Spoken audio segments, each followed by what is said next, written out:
Hey, how's it going, everyone? My name's Andy Hall. Gonna start out slow. Gonna start out easy. Gonna start out something from the BBC News.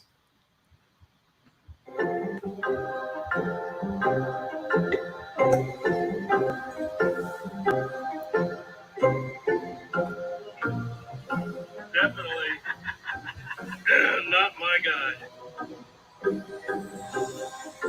My whole soul is in this, bringing America together, uniting our people, uniting our nation. I think we're more unified than before he was president. Thumbs up, definitely. I would say thumbs up. Thumbs Very up. It just seemed like when Trump was in office, there was just too much division going on. Everybody was hyped. Our senses were hyped. Well, he feels more for the people than he does himself, like Trump did. There was so much animosity when Trump was in office. Now we have someone who's more responsible, more professional, and that's very important for our country. I think he's trying to bring Americans together to talk about the things that we need to fix and change and things to make our country better.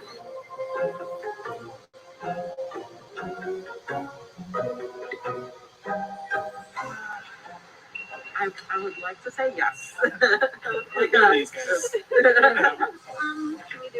I think it's going to take a long time. We've been so divided. Oh, so. You can say one thing, but you got to do something. I don't know what he's done yet.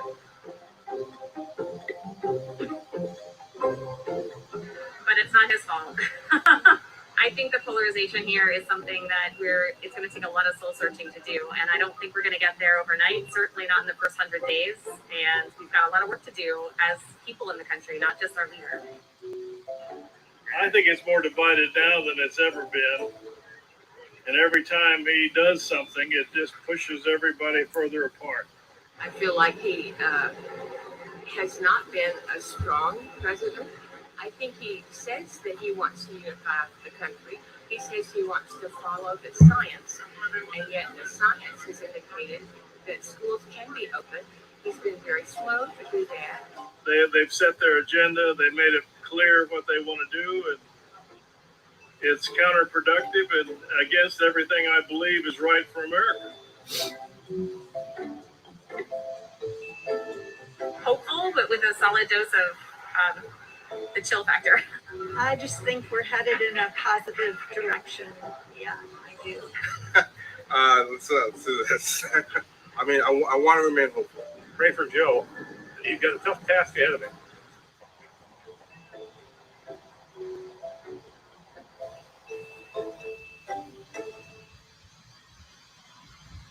Am I hopeful about the country? That's a great question. And I don't know. I don't know my feels about this, everyone. I don't know about my feels about whether or not I'm hopeful for the country. It's a cute little bit that the BBC News did, just talking. So it's all anecdotal evidence. We're going to actually talk about real numbers later on in the show, but I thought it'd be a nice way to open up the conversation. It's been 100 days. Has Joe Biden made the country less dickish? I think that's definitely true. Has he brought us all together? Is it possible for one person to do that? Are there forces beyond his control that he is literally someone trying to tell the sun to stop in the sky, trying to hold the tide back, maybe? Wow, that sounds dark, Andy. That doesn't sound very hopeful. No, I'm going to say hello to everyone. What's up, Rage? Sammy Jenkins, Tobin Templeman, hope you're doing well this morning. Scott Duke. Phil Lister from the westerly approaches of the coast of Norway off Bergen. Brainbug, hope you're buzzing well. Rage is here because I sent Rage a message and I told him I'm going to rebrand the channel as the Empathetic Muslim channel. Watch out for tomorrow morning, everyone. We're going to be the Empathetic Muslim channel, the EM channel for a day. It'll be lots of fun. Scott Duke, Derek Cruz, glad everyone's here this morning. Jesse Bear. All right, and Dr. Mordecai. So yeah, am I hopeful? I don't know. Am I realistic? I think I'm realistic. Oh, wow. Well, that's excellent. Remember Sammy Jenkins. That's great. Tomorrow morning, Empathetic Muslim Show right here. At least for a day, maybe longer. I don't know. It all matters how I have the feels, and whether or not the joke lands. So I was actually going to rebrand the channel last night as the Empathetic Muslim Show, but I started drinking. My girlfriend, she had an alumni online event. There's a local alum from the college that she went to. He started up his own brew company. So he was just doing like a beer tasting. And some of the beers that he had was pretty decent. I like Old Speckled Hen because I'm an old guy and I like Old Speckled Hen. English beer, I guess, right? And he had a beer that was based on Old Speckled Hen. So I really liked that. And made a short little funny video about that. But I'm going to do that tomorrow, I think. I am, and he is getting radical. You know, it's funny to think that I have done radical things before over my 10 or 15 years. For those of you who don't know my work, I was a person who, if you remember that meme, or if you are aware of that meme about burning the God Delusion, the book, The God Delusion, there's a video, there are a couple of memes out about burning the God Delusion. That was me, right? So basically, over my career as a social media person, I've just been like littering the internet with memes, videos, satirical stories. I'm everywhere and yet nowhere at all. All right, so let's do a funny video. You want to do a funny video, everyone? We should do a funny video, right? Because like I said, Joe Biden bringing the country together, maybe not so much. Because I don't know one person within 100 days can do that. But has he brought about conditions that will help the country progress into the future in a healthy and productive fashion? That I will definitely say yes. Perhaps bringing the country together isn't the answer. Perhaps bringing the country together, half free, half slave, back in 1859 was not the answer. Maybe the thing has to be one entire thing. Maybe we're in a house divided and we cannot have Mississippi and Massachusetts, the model for statehood, the model for the government. Maybe we can't have those two models coexisting in the same union. Maybe the federal government can't try to be Mississippi and Massachusetts at the same time. So bringing the country together, maybe that's not the answer. Maybe making us a progressive country, maybe that's an answer. And there's going to be 25% of the population who's going to hate it. So F them. Wow, that got harsh really fast. All right, I'm going to check the chat one more time. Listening and driving. Hey, how you doing, B? I was going to actually jump into B's stream last night, but like I said, I was drinking. I started drinking, and then that train, just me doing anything productive besides drinking, was just, hey, Paul Kamish, how you doing? All right, let's do something funny, everyone. People say I'm hard to shop for on my birthday. I say I'm not if they listened in the first place. I have tried to be so upfront and clear. I just hope they get me what I want this year. A series of intricate tunnels that run under the city, covered in carvings that unlock a centuries-old mystery. Doesn't have to be wrapped in bows. Just give me them catacombs.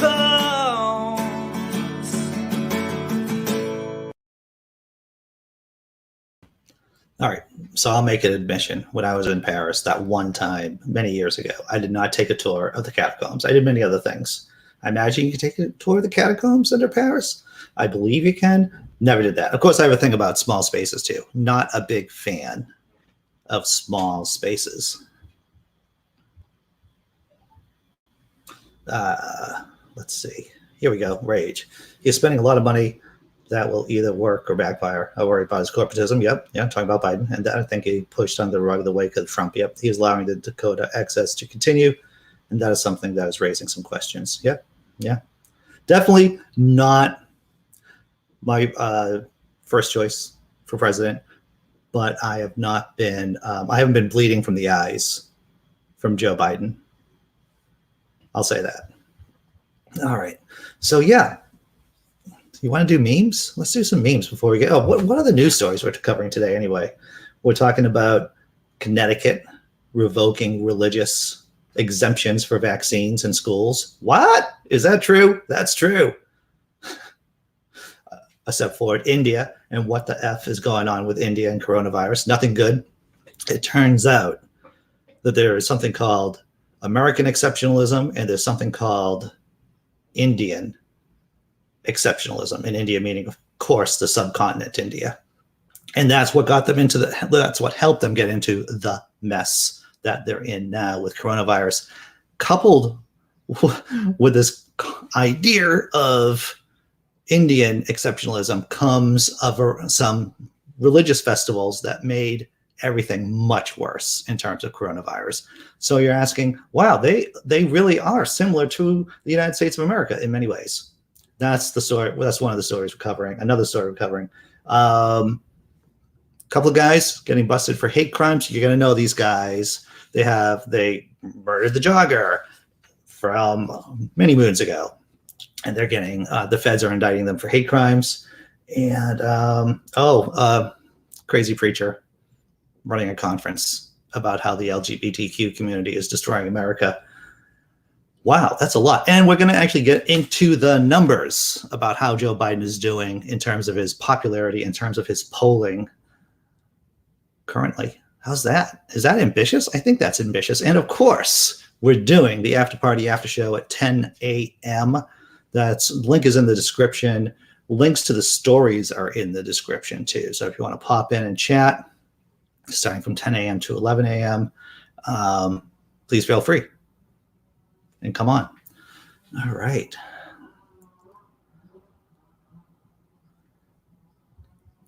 Jesse Bear says, I've always been fascinated with the catacombs. Just the idea that cemeteries needed to be emptied. So someone was like, hey, human bones craft. It's just like, sounds like fun. Hey, Jess M, glad to hear you here. Glad to hear you here. I am glad to hear that you're here. I'm glad to see that you're here. First story. Hey, Governor Ned Lamont signs bill eliminating Connecticut's religious exemption for mandatory school vaccination. Is that all it took? Was a plague? Was that it? Only took a plague for a state to say maybe we should get rid of the religious exemption for mandatory school vaccinations.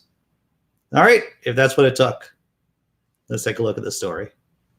Governor Ned Lamont Wednesday signed legislation that would end Connecticut's religious exemption for mandatory school vaccinations beginning in the 2022 second school year. When it comes to the safety of our children, we need to take an abundance of caution, Lamont said in a written statement.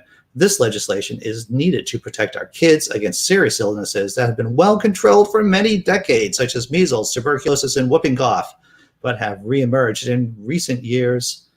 The number of children in our state who have not received routine vaccinations has been steadily increasing, which has been mirrored by significant growth in preventable diseases across the nation. I want to make this clear. This law does not take away the choice of parents to make medical decisions for their children. But if they do not choose to have their children vaccinated, this bill best ensures that other children and their families will not be exposed to these deadly diseases for hours each day in our schools. The state Senate gave final legislative approval to the measure late Tuesday after 9 hours of debate. I don't even know why there were like 9 hours of debate. It's like, should you have kids who could be carriers for these horrible diseases show up in school to infect other children? Possibly children who have lowered immune systems, right? who are more prone to getting diseases.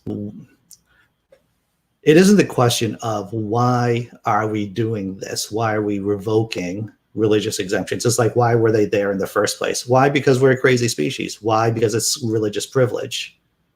And let's face it, not vaccinating your kids, it's child abuse. You can call it neglect, you can call it abuse, whatever you want to call it. It's wrong. And it goes back to my point that parents do not have parental rights over their children. We are just stewards for our children up until they get to a certain age, 18 years old, that they can exercise their own rights freely. But until then, it's your job to make sure that you don't screw up your kid. That's there was this interesting study, I don't know, about IQ, right? Whatever IQ means, basic CPU speed of the brain. And it turns out that parents can't do a whole lot to make their kids smarter, but they can do a lot of things to make their kids dumber. Don't make your kids dumb. Don't make your kids be unhealthy by avoiding vaccinations. Big step forward in Connecticut, at least, revoking religious exemptions for vaccinations, for not vaccinating your kids. Oh, here it is. Phil Lister. I am old enough to have witnessed polio, measles, mumps, rubella, and scarlet fever in action. All were horrible, completely horrible, right? I was talking to a mom whose kid had whooping cough, and they didn't know it was whooping cough. Because unless you've heard it, it's difficult to diagnose. There's a particular sound to the cough. And eventually, the kid had whooping cough for a long period of time before they finally figured out what it was.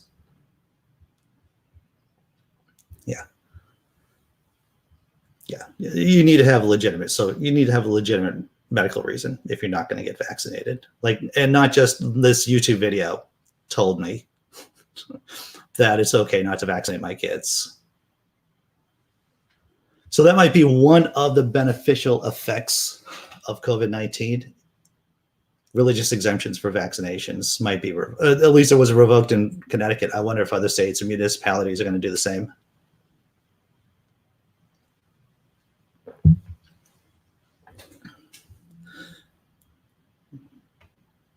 Yeah, exactly, John Hudson. Not vaccinating a child is absolutely a form of child abuse. Indeed.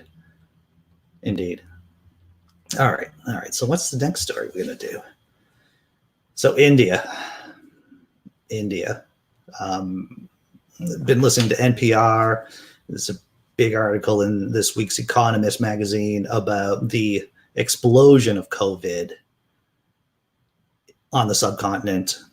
It is a story of government inaction, of government hubris, and of religiosity, all just coming together and making a perfect storm for an explosion of COVID in the world's largest democracy, too. Rage says, but Jenny McCarthy is an expert, and you should definitely listen to her nonsense. Yes, exactly. Yeah, Rage. Jenny McCarthy. Who listens to her? How is she still on? Well, I can tell why she's still on TV. There's two reasons right there. Two reasons. Okay, let's talk about this. India's crushing COVID-19 caseload, the result of a perfect storm of factors, experts say.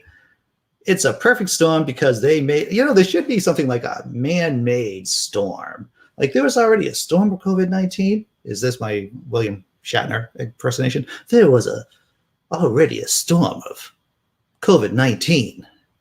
And then human beings made it worse, so much worse. Last March, when COVID-19 arrived in India, the country of 1.4 billion people quickly went into lockdown for 2 months, keeping infection rates under tight control. There was a spike in September, but the numbers came back down.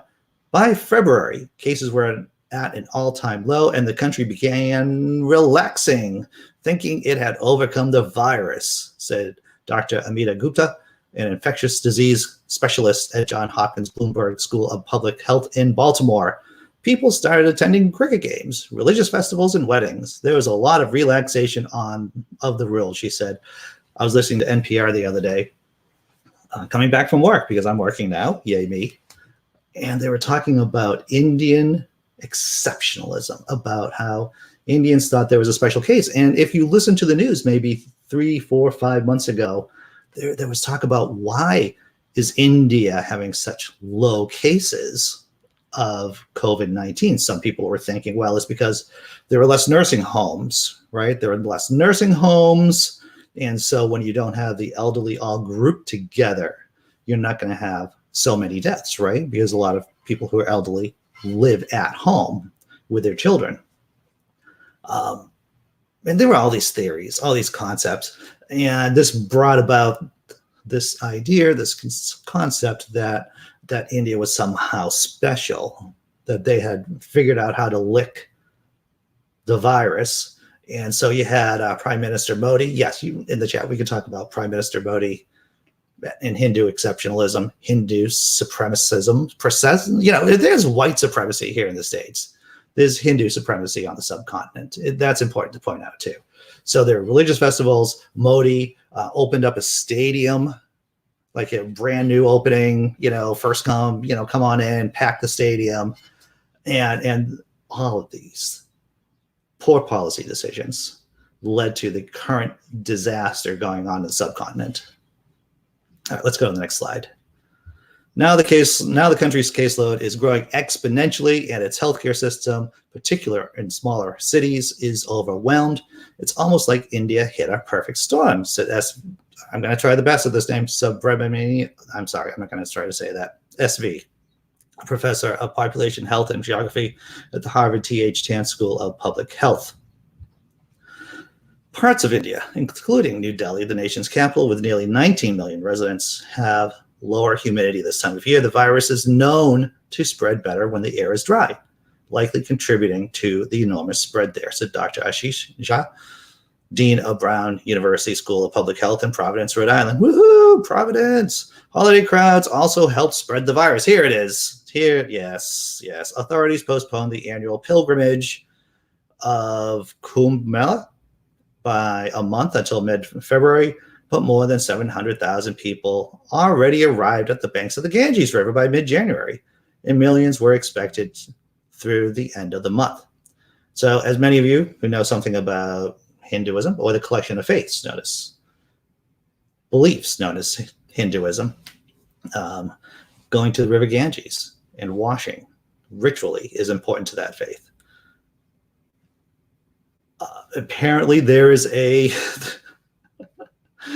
celebration where tons of people go to the river to wash ritually. And we're not going to talk about how polluted the Ganges is. All right, we could talk about how polluted the Ganges is. It's horribly polluted. So under normal circumstances, you shouldn't be you shouldn't wash in the Ganges. However, during the coronavirus, during a pandemic, the religious felt the need to group together. It sounds just like the United States of America in a lot of ways. Prime Minister Modi didn't want to jeopardize his popularity by banning the gathering, said Professor Chi of International Health at Oregon State University and director of Center of Global Health. Even before the celebration, cases were already rising. But since the holiday, cases have been rising exponentially. That's that word again, exponential rise. India also, all right, so it's one thing to fuck up, right? It's one thing to fuck up and say, well, we're not gonna stop this religious celebration. We're not gonna put some kind of curbs on it. We're not, I don't even think they tried to do any kind of social distancing. But, and then here's the kicker right here at the bottom. India also tried to ban criticism of the government policies in social media, he said. So not only are they screwing up the government of India, Prime Minister Modi, thank you very much, they tried to ban criticism of the government on social media. Wow. In February, there are about, so here we go with the numbers. How bad is it? How bad is it? And these numbers, once again, it's like here in the States.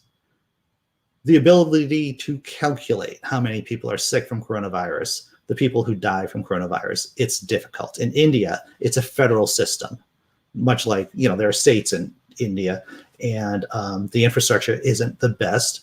So it's difficult to calculate the number of deaths to begin with and people who are sick. What they definitely know is that it's out of control. I was listening to a news story, and some hospitals in India were only taking new COVID patients if they were bringing in their own canisters of oxygen because there's an oxygen crisis. Once again, there are hospitals in India that were only taking in COVID-19 patients if they had their own canister of oxygen. In February, there were about 350,000 coronavirus cases in India and 2,670 deaths. So far this month, there have been 3 million cases, a 9-fold increase, and 17,000 deaths, according to the data from Harvard.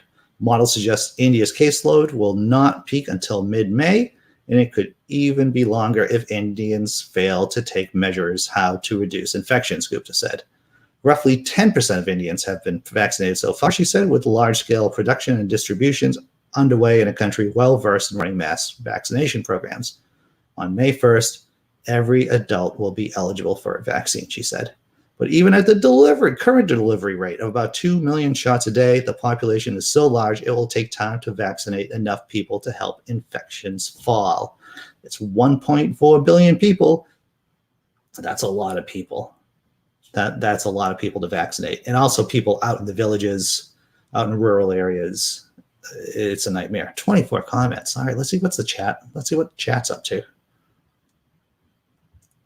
It's funny because I could be talking about India here and y'all are like talking about something totally different. So I'm always interested in seeing what's going up. All right. Checking out. Thank you, John Hudson. Help in Mr. Andy's algorithm hit like. Yes, please hit the like button. That would be wonderful. That's what it would be. Let's see what else is going on.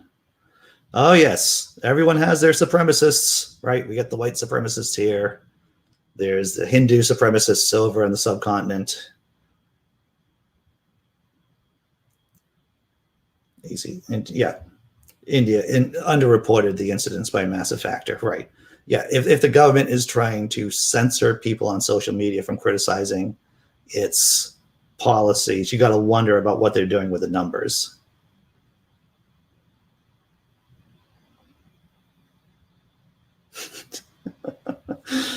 All right.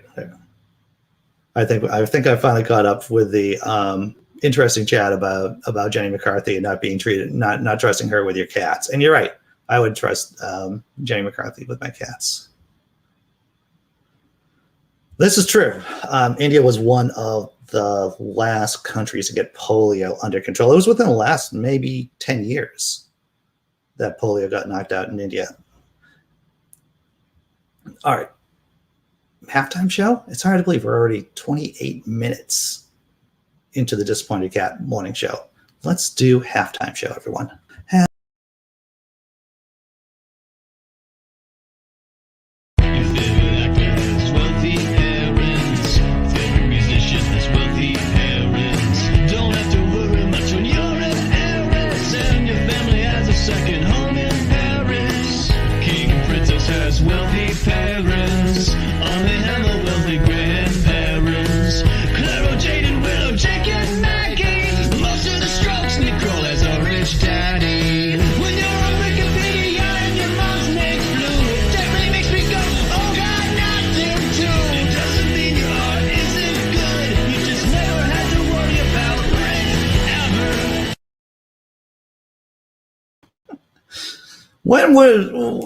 Do you remember the first time you learned that Anderson Cooper was a Vanderbilt? I think it was within the last year. My girlfriend and I, no, it was probably about 2 years ago, to tell you the truth. It was before COVID. We were in Newport, Rhode Island. We were taking a tour of the Breakers, which is one of the Vanderbilt summer home / mansions in Newport, Rhode Island. And if you ever really want to, if you're ever in Newport, Rhode Island, if you're ever in this section of the country, checking out the Newport mansions. Pretty cool. So we were taking a tour of the Breakers, which is the largest of the mansions that the Vanderbilts had, their summer homes.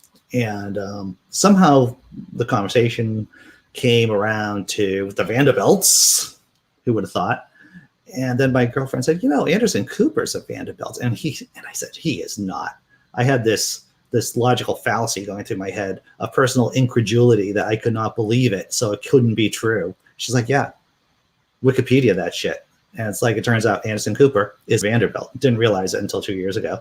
And yeah, there's a lot of people who are successful, who did it on their own, who just happen to have like a ton of money from their parents and had the benefits of good schools and a ton of money in their back pockets, and they never had to worry about rent. And I have to tell you something, if you've never had to worry about rent, then maybe you've had time and the energy and probably the social connections to be successful. Maybe, perhaps.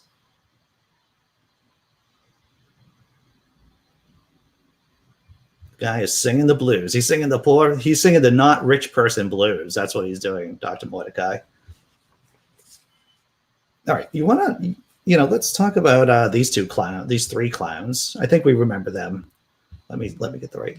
These three idiots. Three men. Look at this guy on the left. I mean, it's a horrible crime that they did. But look at this guy. I don't think this guy needs to be tested to see if he's, if his brain's okay. 3 men indicted on federal hate crime charges and Ahmaud Arbery killing. Maybe his dad shouldn't have had sex with his sister. I mean, that's what it looks like with this guy on the left, at least. Just keep your mouth shut. If you just keep your mouth shut, you don't look as idiotic. That's what I think. But let's go with the story. Links in the description below, everyone. A grand jury has charged 3 Georgia men with federal hate crimes and attempted kidnapping in the death of Ahmaud Arbery, a 25-year-old black man who was shot while jogging last year. Gregory McMichael, 65 years old, his son Travis McMichael, 35, and William Roddy Bryan, 51, were charged with 1 count of interference with rights and 1 count of attempted kidnapping, according to the DOJ. Travis and Gregory McMichael also face charges of using guns to inflict violence. The indictment alleges defendants used force and threats to intimidate and interfere with Arbery's right to use public streets because he was black. The McMichaels chased Arbery through a suburban neighborhood outside of Brunswick, Georgia, yelling at him, cutting off his jogging route with their truck, and threatening him with guns. Arbery died during that encounter in February 23, 2020, when a video capturing the confrontation was leaked and posted online that May, sparking widespread outrage. The case investigation sped up. All 3 men were later charged in state court. They faced state charges, including murder, aggravated assault, and false imprisonment. A trial date has not yet been set for the case. That guy, they all look like horrible, horrible people. And I know mugshots really don't take in the best of us, but just like horrible people. Hey, his mom. Okay, thank you. So Anderson Cooper's mom was Gloria Vanderbilt. Gloria Vanderbilt. Wow. What's it like to grow up with Vanderbilt money? I don't know. I had middle class money. I had like lower middle class money. That's what I grew up with. All right. So at the beginning of the show, we talked about, there was a BBC video about people talking, a lot of anecdotal evidence about whether or not Joe Biden is bringing the country together. Let's see exactly what the poll numbers say. While I awkwardly share this video.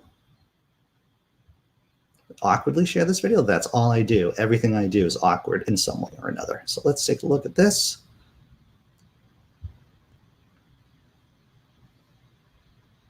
Couple different ways ways of looking at the numbers here. So let's start with the bottom line here.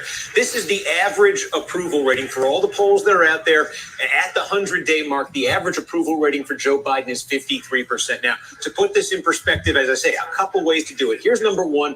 Let's compare him to his immediate predecessor, Donald Trump. Where was Trump? Where was his average at this same point? There's a 10-point difference there. Biden 53, Trump was 43 at this point. So and this has been consistent for the first 100 days or so. Biden's been running north of where Trump was. In fact, Trump, for 4 years as president, failed to break 50% in his approval rating the entire 4 years as president. First time that it happened since polling came around. So Biden's number is above Trump's number. If you took it a level further, I think this is interesting. Their disapproval rating, Biden's average disapproval is 42. Trump's average disapproval rating at this point was 52.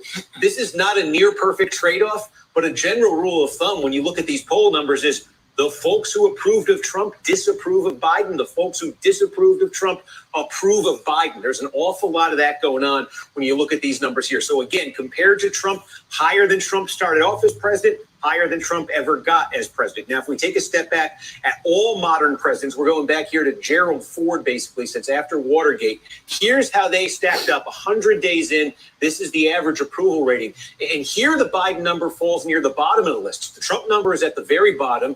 The only one in between is Gerald Ford. Now, Gerald Ford, remember, came in the summer of 74, and in those first 100 days, he pardoned Richard Nixon, and that's why his number was so low at that point. But otherwise, it's Biden, Trump. And one thing you see here is, look, Carter a Democrat, Reagan a Republican.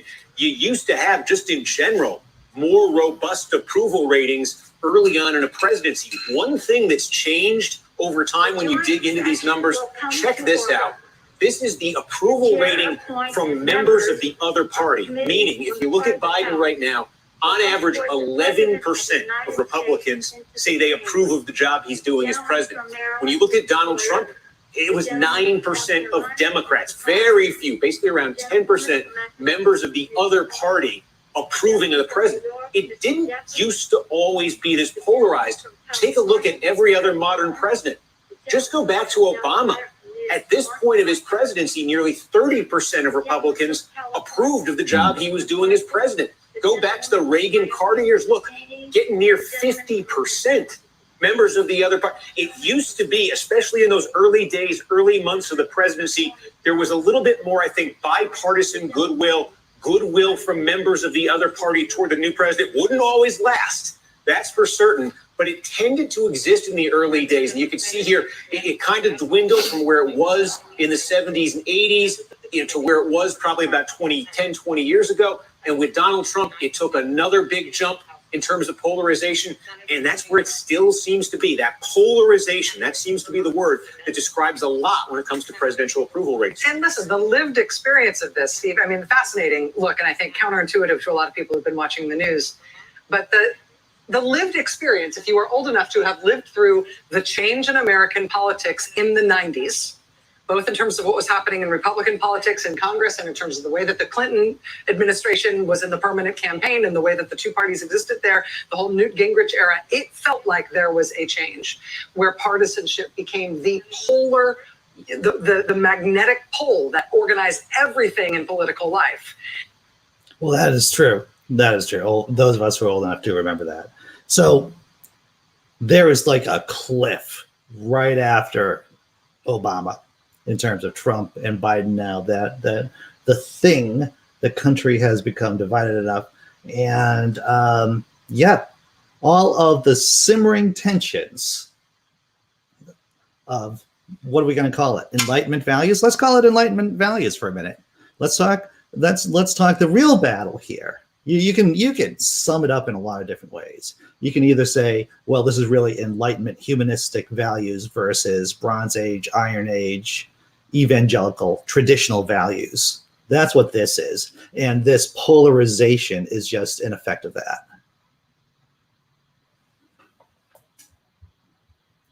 I know, right, Jesse Bear? Who would have guessed that Trumpers would hate Joe Biden?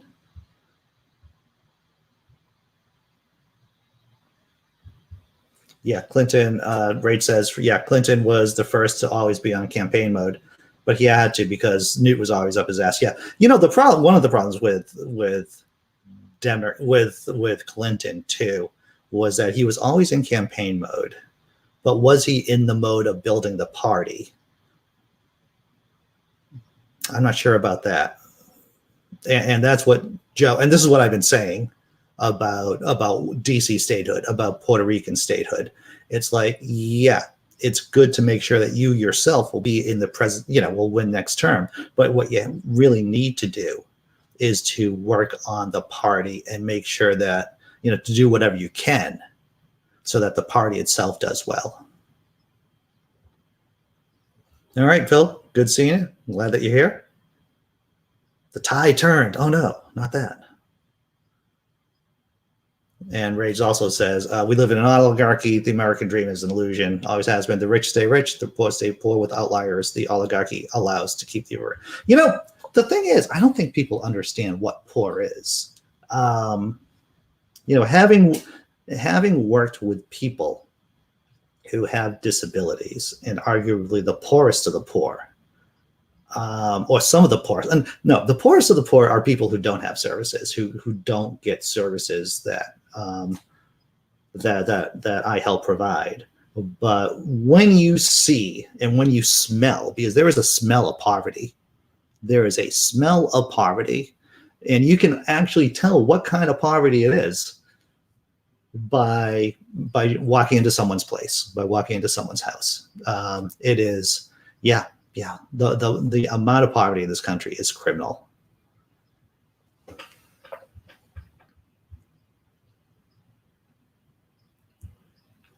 Yeah.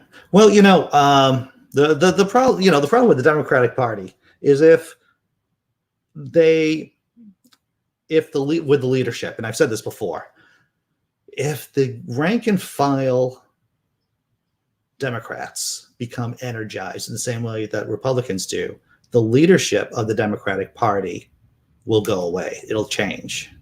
Because rank and file, everyday people, everyday Democrats do not want the leaders of the Democratic Party to stay in power. It's just a natural churn. I want to say this again. Parties don't always want their base to be that active, because the base becomes that more difficult to control, right? We saw what happens when the base goes out of control with the Republicans. You get Trump, you get a radicalization. Now then, let's say the base becomes really energized with the Democrats. What happens to the Democrats? Well, that means we all become progressive and Greens, basically, somewhere down the line in a couple of generations, maybe fewer than a few generations. Once again, if the base becomes really energized for the Democratic Party, there goes oligarchy. We become more like Scandinavia. We become more like real progressive countries that have healthcare, that don't have police that are out shooting people in the back. That's what we have. So the Democratic leadership wants it both ways. They want to win elections without energizing their base. And let me tell you, that's not a long-term strategy that's sustainable. Oh, government cheese, Rage, right? I know government cheese. My family didn't have government cheese, but I know government cheese. Yeah. Government cheese. Oh, yeah. All right. So what are we going to be talking about next? Oh, not a show. An episode of the Disappointed Cat Morning Show would not be complete without something from a rando, crazy preacher man saying crazy, hateful things. Christian Lee, this is from the Friendly Atheist blog. Hemant Mehta did not write this, but it's on his blog. Oh, wait. There's something I'm officially able to tell you guys too, but I'm going to wait until I'm done, because there's this secret project that's going on that I've been told I can start mentioning, but though I can't give any specific details. On pain of death, on pain of pain. But that, I'm getting ahead of myself. Let's just do this. Christian leader will host a rally to condemn LGBTQ people who are destroying America. Ken Harrison, leader of the Promise Keepers, a Christian nationalist group for men, is organizing a rally this summer, but the focus will not be on Jesus. It will be on combating the LGBTQ agenda that's apparently going to destroy the American identity. He explained it all to Steve Bannon in a recent interview. Evangelicals, you know, they always love talking about what's going on with other people's penises. And this is from our friend, the Promise Keeper. One of the things they're doing, I guess that's LGBTQ people trying to live their lives. One of the things they're doing to make their agenda, which is just, once again, living their lives, happen, is they're destroying the identity of the American people. And if they can get Christians, especially Christian men, to sit down, be silent and passive, then they can be effective. And it's working. I don't think I can actually say this with enough testosterone and stupidity. I'm really trying, but I just don't think I have that. I don't think I can sum it up, that kind of testicular idiocy. So apologies. I mean, Christian men are not standing up for what's right. I mean, you think about how quickly we went from homosexual marriage to now men putting on dresses and being called women and playing on women's basketball teams. Where are the Christian men? If that's not a call for fascism, for theocracy, I don't know what is. This clown. You know, no, I love how these evangelicals are able to challenge a dude's masculinity by telling them you have to go bully people. You have to go pick on people to get any kind of self-worth, that you can't be a good Christian man without screwing around with other people's rights. Screwing around, that's some kind of wordplay there. I'm not sure. So yes, he's holding a rally against people just trying to have freedom. And once again, this is just another example of where we are as a country, is that we are either going for humanist Enlightenment values or evangelical Iron Age, Bronze Age values. And the idea that we can have some kind of reconciliation, some kind of middle of the road. Gosh, maybe we should have some kind of middle of the road between Norway and Iran. Maybe there's some kind of middle path there. I don't want to make it sound like that's a stupid idea. I don't want to say that that's like pie in the sky. I don't want to say that that kind of muddle-headed thinking is what got us into this mess to begin with, but maybe that is what I'm saying. Maybe that is what I'm saying. Oh my effing God. Jesse Bear says, for people that seem to be so anti-sex, they sure are very concerned about what other people do in their bedrooms. You're right. Exactly. It doesn't affect. Hey, spill the beans. Andy has a secret. Oh, I do have a secret project. You're right about that. Yeah, it's well, they have to keep the, how are they going to keep the money rolling in? How are they going to be able to keep the money rolling in unless they keep picking on minority groups?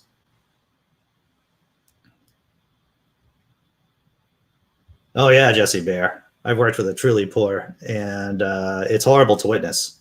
It is dark. That's what it is. It's a dark world. All right. Wow. So what did we, I'm doing pretty well for time too. Pat myself on the back. What did we cover today? Connecticut revokes religious exemptions for vaccinations for schools. Yeah, that was pretty major, everyone. If you didn't hear that story, check out early in the program. It was the first news story. We covered India, the explosion of COVID in India due to government incompetency and religious fervor. Wow, where have we heard that story before? Hate crimes, those three clowns, three beefy white guys who hate probably everyone and everything, busted for hate crimes by the feds. And of course, the LGBTQ hate preacher. I mean, the preacher, evangelical preacher, who is holding a rally because he hates LGBTQ people.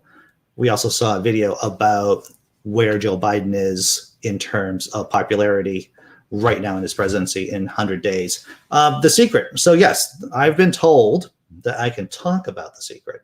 It has to do about my blog, Laughing in Disbelief. There is something coming in terms of the blog. I don't know if many of you read my blog on Patheos,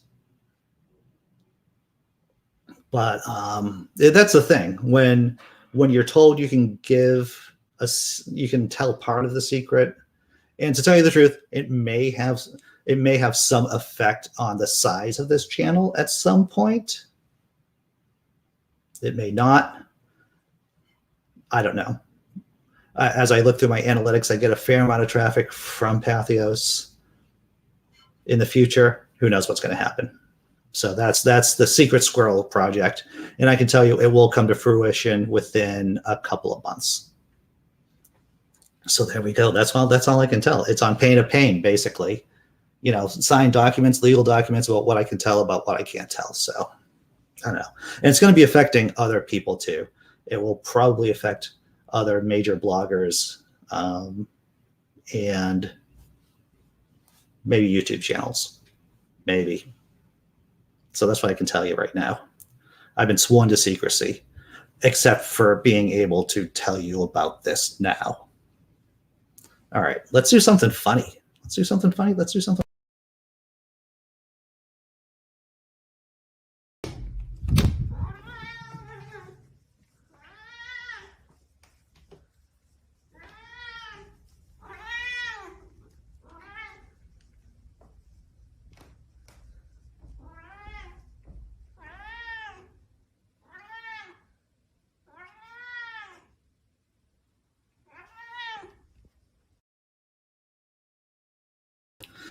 Just to let you know, I was messaging with a Facebook group here in the Boston area about adopting Mookie, a 2-year-old cat. Mookie's already been adopted. So the cat search goes on for Andy and his girlfriend about trying to get a cat. It's been a slog so far trying to find a cat, but we're still trying. Everyone, I'm going to show you my thank you video for patrons and supporters, and then I'll see you on the after party after show in a few minutes. Bye.